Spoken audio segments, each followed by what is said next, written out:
people ask these sort of pompous questions, but they're not right. It's not preserved. I'm not preserved for future generations. I'm preserved for my kids.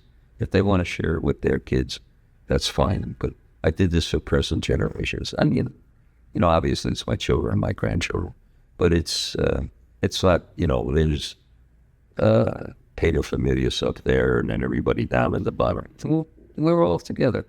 And at this point, my kids, they boss me around as much as I don't even boss them around anymore. I think, maybe they'll give you a different answer, but I think I don't give advice unless they ask me for it. So I view the family as horizontal, not vertical. And this is a piece that we all have in common there. It's about a person that I know as little as they know about. It's not, Jake, this is really me. I feel this. This isn't me. This was some creature who used to be, and it's sort of relevant, but it's not me. It's some guy who was 42 years old and doing this, or some brand new father, whatever. And I'm not a brand new father. I'm not 42 years old, so it's just a different person that sort of overlaps where I am today.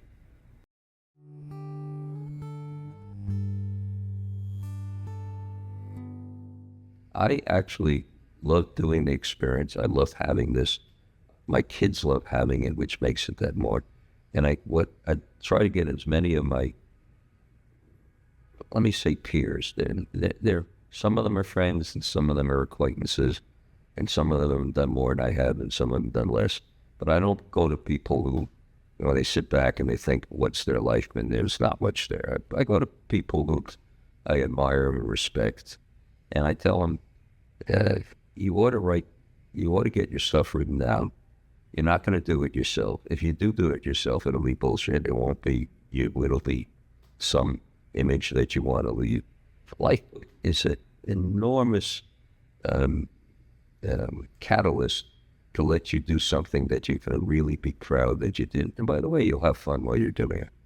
And there may be other things that are as good, but I never tried anything else. As I said, Jess came to me and said, Doug and I would like you to do this. What do you think? And I'm so happy that I did it. It's great. I really enjoyed doing it. It was fun. It wasn't not work. But, work is fun if it's not drudgery, and it certainly wasn't drudgery. On my hand, to sit down in front of a camera and talk for 90 minutes 6 times, well, I mean, that's about as much fun as I partake of and doing anything that I do by myself. Better to do something with family and friends, but you're going to do something alone. That's pretty close to the top of the pile.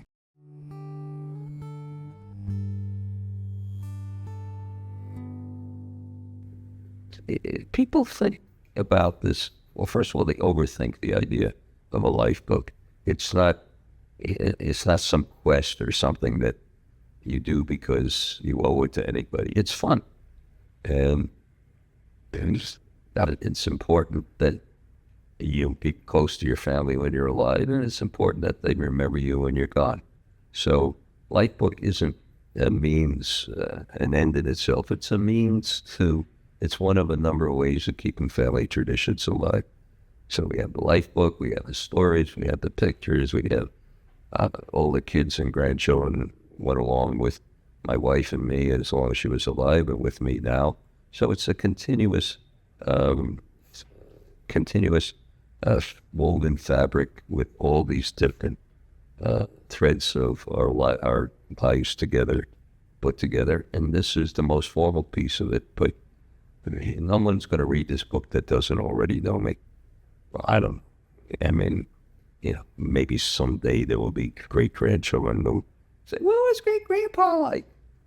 Although there isn't any progress in that direction right now. So it's more for people who know me. It's one of a number of things about me, and they'll know me and then they'll read it and say, oh, that's interesting. I never knew that. Or, oh, that explains something that I was wondering about. So it's one of many tools, not a standalone tool.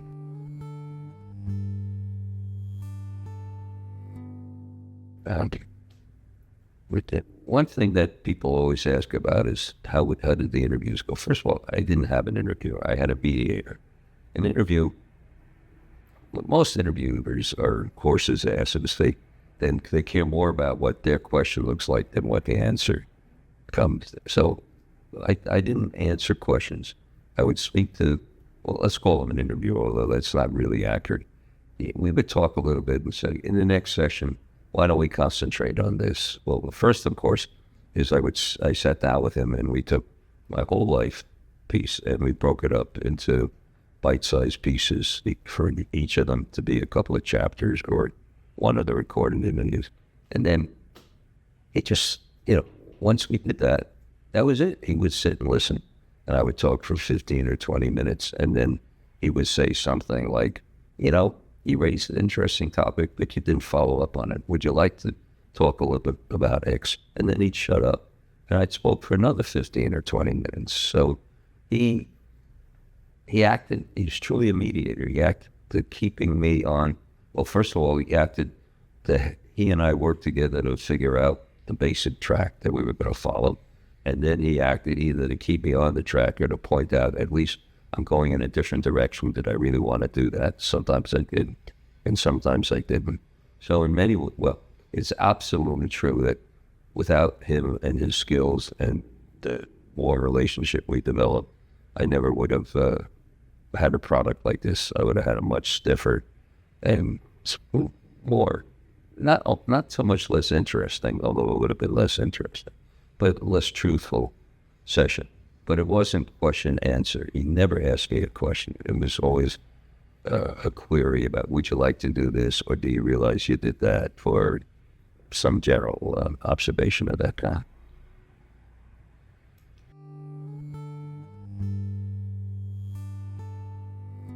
The process itself was in many ways as interesting, more interesting than the product, at least for me, myself. Obviously, it reminded me of a bunch of things that I'd forgotten about.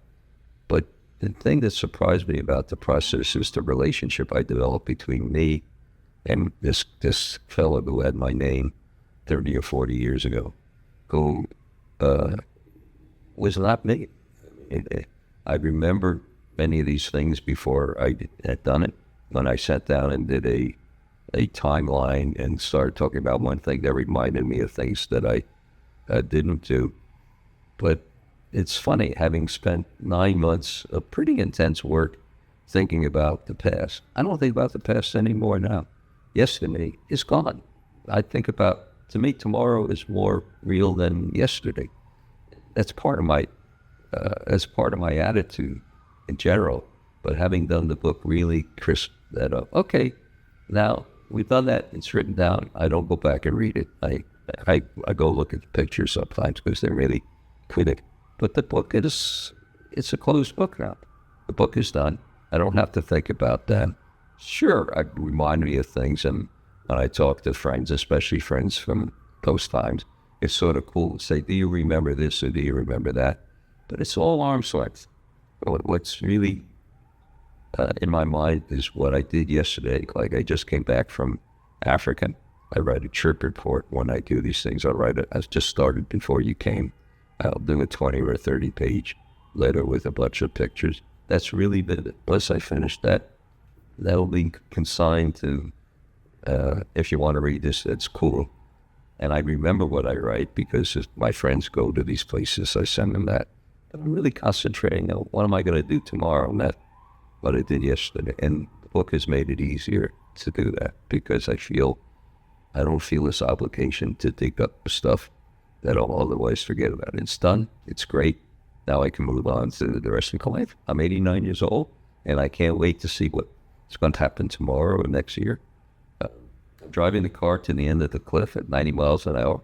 So far, there's been a bridge there when I got there. One of these days, there won't be, and that's okay also.